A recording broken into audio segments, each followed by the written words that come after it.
गुड़गांव में एक दर्दनाक हादसे में बाइक सवार पति पत्नी की मौके पर ही मौत हो गई। प्रवीण कुमार राठौर और उनकी पत्नी अनुपमा बाइक से दफ्तर जा रहे थे जब संतुलन बिगड़ने की वजह से वो सड़क पर गिर गए। इतने में पीछे से आ रही कार ने उन्हें कुचल दिया। पुलिस के मुताबिक कार एक महिला चला रही थी जिसका अभी तक पता नहीं चल पाया है। हादसे में मारे गए पति पत्नी निजी कंपनी में काम करते थे। दोनों के 2 छोटे बच्चे हैं।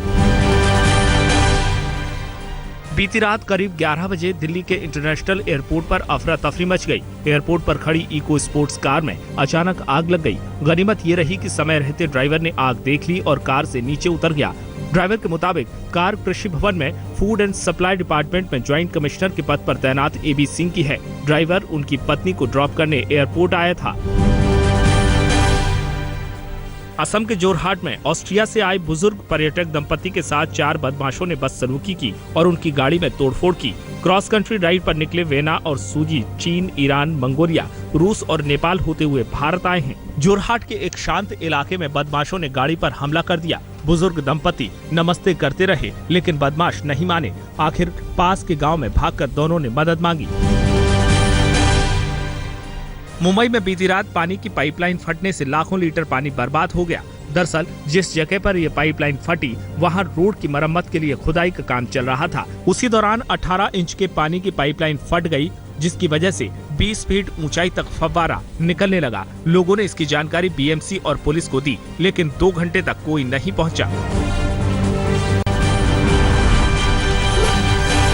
गुड़गांव की तर्ज पर दिल्ली आज कार फ्री डे मना रही है। इसकी शुरुआत सुबह 7 बजे हो चुकी है जो दिन के 12 बजे तक चलेगा। कार फ्री डे का आगाज लाल किले से साइकिल रैली के रूप में हुआ। लाल किले से इंडिया गेट तक के रूट को कार फ्री डे घोषित किया गया है, यानी इस दौरान यहां से कार गुजरने नहीं दी जाएगी। इसे कामयाब बनाने के लिए 20 अतिरिक्त शटल सेवा लगाई गई हैं। इसके अलावा पूरे दिन DTC की 1400 बसें भी लाल किले से इंडिया गेट के बीच चलाई जाएंगी। दिल्ली के लोगों से हमारी यही अपील है, जो सुबह 7 बजे आ सकते हैं दिल्ली के मुख्यमंत्री अरविंद केजरीवाल के साथ साइकिलिंग में शामिल हों। जो नहीं आ सकते हैं वो कम से कम उस रूट पर कल बस अपनी प्राइवेट गाड़ियां लेकर के न आएं। दिल्ली के रोहिणी के राजीव गांधी कैंसर इंस्टीट्यूट के एक स्टाफ को चेंजिंग रूम में जासूसी कैमरे से वीडियो बनाने के आरोप में पकड़ा गया है। आरोप है कि अस्पताल के सर्जिकल ICU में काम करने वाले संदीप शर्मा ने स्टाफ चेंजिंग रूम में एक स्पाई कैम फिट कर दिया था। संदीप की इस करतूत का पता तब चला जब एक स्टाफ कमरे के भीतर कपड़े बदलने के लिए गया और उसने वहां कैमरे की लाइट ब्लिंक करते हुए देखी। दिल्ली पुलिस ने अपनी वेबसाइट पर शहीद पुलिस कर्मियों की याद में बनाए गए स्मरणात्मक पेज का उद्घाटन किया। इस पेज पर ई-बुक तैयार की गई है जिसमें दिल्ली पुलिस के शहीद पुलिस कर्मियों का विवरण दिया गया है। पहले पेज पर 21 शहीद पुलिस कर्मियों की विस्तृत जानकारी के अलावा 118 शहीदों के नाम भी दर्ज हैं। गौरतलब है कि 21 अक्टूबर का दिन सभी पुलिस बलों और अर्धसैनिक संगठनों में शहीदी दिवस के रूप में मनाया जाता है। Delhi police commissioner BS Bassi ने मुख्यमंत्री अरविंद केजरीवाल पर फिर हमला बोला है। बस्सी ने कहा कि मुख्यमंत्री ने सर्वे की गलत जानकारी दी। जानकारी जब ना हो, क्योंकि आपने ये स्टडी जो है ये 34 पन्ने की स्टडी है, तो 34 पन्ने पूरे पढ़ के मैं किसी भी व्यक्ति के साथ में 1 to 1 बहस करने को तैयार हूँ। माननीय मुख्यमंत्री जी अगर चाहेंगे तो मैं उनको जाके इसके बारे में अच्छे से समझा दूंगा। बुराई पर अच्छाई की जीत का त्योहार विजयादशमी आज देश भर में धूमधाम से मनाया जा रहा है। देश भर में बुराई के प्रतीक रावण, मेघनाद और कुंभकर्ण के पुतलों को जलाया जाएगा। दिल्ली में मुख्य कार्यक्रम रामलीला मैदान और लाल किला मैदान में होगा। रावण दहन के दौरान दशहरा उत्सव में परंपरागत तौर पर प्रधानमंत्री मौजूद रहते हैं, लेकिन इस बार PM मोदी मौजूद नहीं रहेंगे क्योंकि अमरावती में उनका कार्यक्रम है।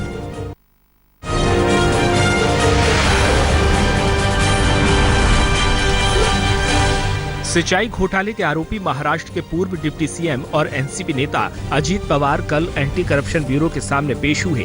पवार से करीब 5 घंटे तक पूछताछ हुई। पूछताछ के बाद ACB दफ्तर से निकलते वक्त अजीत पवार ने कहा कि जांच जारी है और वो जांच में सहयोग कर रहे हैं।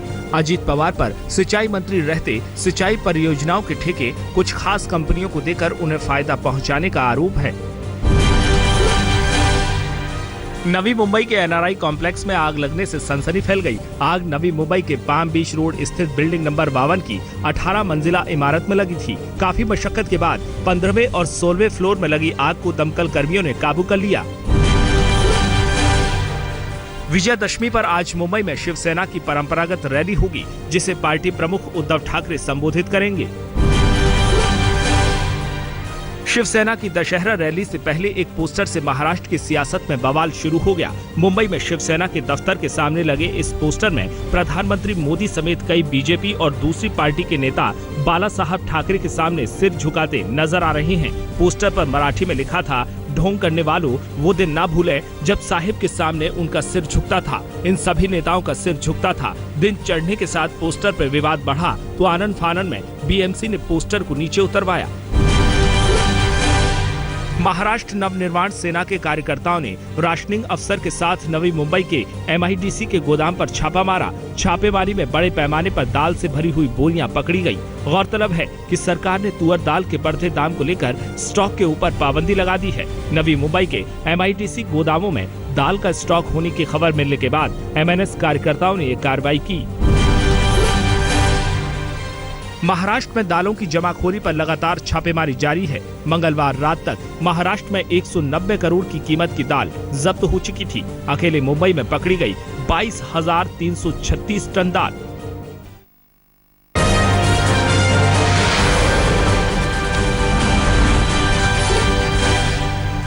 प्रधानमंत्री नरेंद्र मोदी आज आंध्र प्रदेश के दौरे पर जा रहे हैं। प्रधानमंत्री यहां आंध्र प्रदेश की नई राजधानी अमरावती के लिए शिलान्यास करेंगे। शिलान्यास के कार्यक्रम के लिए जबरदस्त तैयारियां की गई हैं। इस मौके पर जापान और सिंगापुर के मंत्री भी मौजूद रहेंगे। मुख्यमंत्री चंद्रबाबू नायडू ने उम्मीद जताई है कि इस मौके पर पीएम आंध्र को विशेष राज्य का दर्जा दिए जाने का ऐलान करेंगे। आंध्र प्रदेश के इस दौरे में पीएम मोदी का तिरुपति जाने का भी कार्यक्रम है। प्रधानमंत्री तिरुपति एयरपोर्ट के गरुड़ टर्मिनल का उद्घाटन करेंगे। PM Tirupati mobile manufacturing hub का भी शिलान्यास करेंगे। मोदी तिरुपति मंदिर में जाकर बालाजी के दर्शन भी करेंगे।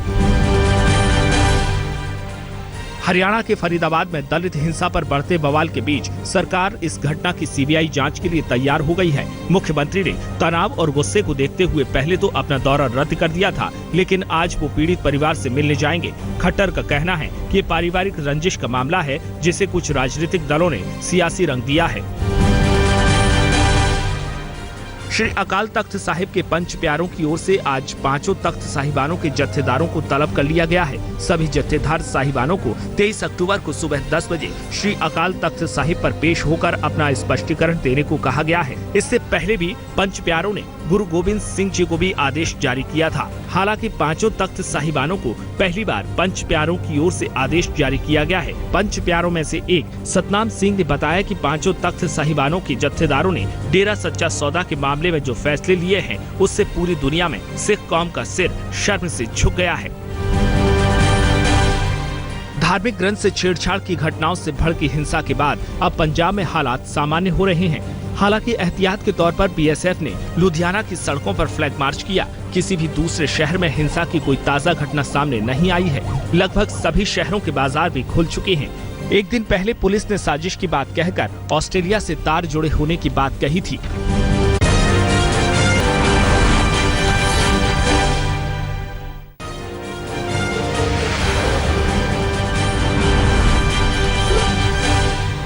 विजयदशमी उत्सव के लिए सज धज कर तैयार है मैसूर का शाही महल।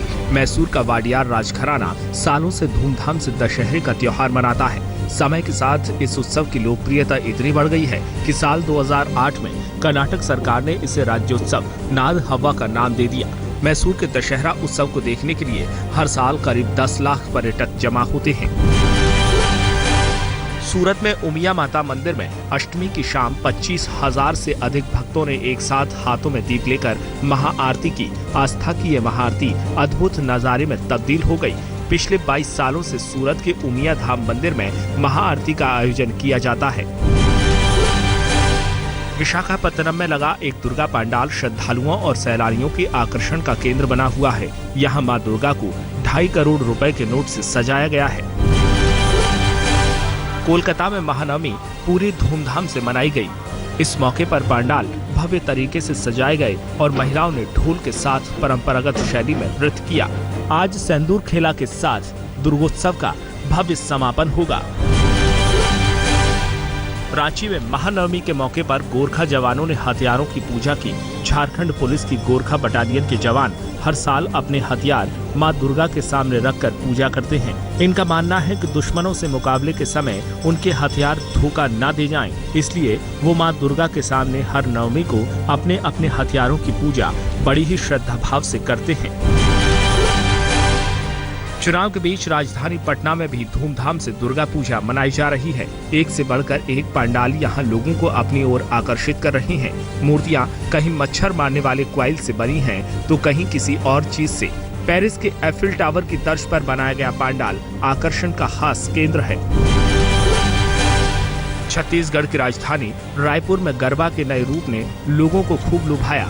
नवरात्र के दौरान पूरे 9 दिन तक रायपुर में हनुमान गरबा का आयोजन किया गया।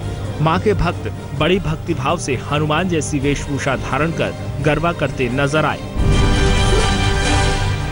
हरियाणा के अंबाला शहर में रावण दहन के लिए 201 फीट ऊंचा पुतला तैयार किया गया है। इसे दुनिया का सबसे ऊंचा पुतला बताया जा रहा है और इसे तैयार किया है बराड़ रामलीला क्लब ने, जिसके संयोजक तनवीर जाफरी हैं। ये क्लब रावण का सबसे ऊंचा पुतला बनाकर 5 बार लिम्का बुक ऑफ रिकॉर्ड्स में अपना नाम दर्ज करवा चुका है।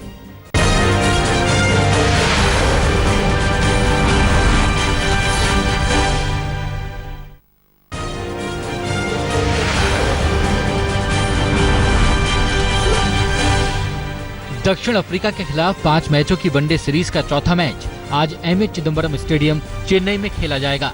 सीरीज में 1-2 से पीछे चल रही टीम इंडिया के लिए दोपहर 1:30 बजे शुरू होने वाला ये मैच करो या मरो वाला मैच है, क्योंकि आज हारने पर सीरीज दक्षिण अफ्रीका के नाम हो जाएगी। पाकिस्तान क्रिकेट बोर्ड के अध्यक्ष शहरयार खान ने भारत पाक सीरीज पर बीसीसीआई से साफ साफ जवाब की मांग की है। शहरयार खान ने कहा है कि अगर बीसीसीआई ने जवाब देने में देरी की तो पाकिस्तान इसका मतलब ना समझेगा। दिल्ली से पाकिस्तान लौटने के बाद पीसीबी अध्यक्ष ने धमकी दी है कि पाकिस्तान वर्ल्ड टी20 चैंपियनशिप से अपना नाम वापस ले सकता है। भारत में होने वाले नेत्रहीन क्रिकेटरों के लिए एशिया कप से पाकिस्तान ने अपना नाम वापस ले लिया है। हाल के दिनों में शिवसेना के पाक विरोधी प्रदर्शन की वजह से ये फैसला लिया गया है। नेत्रहीनों का एशिया कप क्रिकेट अगले साल 17 से 24 जनवरी के बीच खेला जाएगा। बीसीसीआई ने विवो को अगले 2 साल के लिए आईपीएल का टाइटल स्पॉन्सरशिप देने का ऐलान किया है। आईपीएल के अगले 2 सीजन अब विवो आईपीएल के नाम से जाने जाएंगे। पहले ये स्पॉन्सरशिप पेप्सी के पास थी, जिसने बीच में कॉन्ट्रैक्ट तोड़ दिया। दक्षिण अफ्रीका के पूर्व allrounder Jacques Kallis Kolkata Knight Riders के मुख्य कोच बनाए गए हैं। वो ट्रेवर बायलिस की जगह लेंगे, जो इस वक्त इंग्लैंड टीम के कोच हैं। कैलिस कोलकाता नाइट राइडर्स की तरफ से आईपीएल में खेल भी चुके हैं।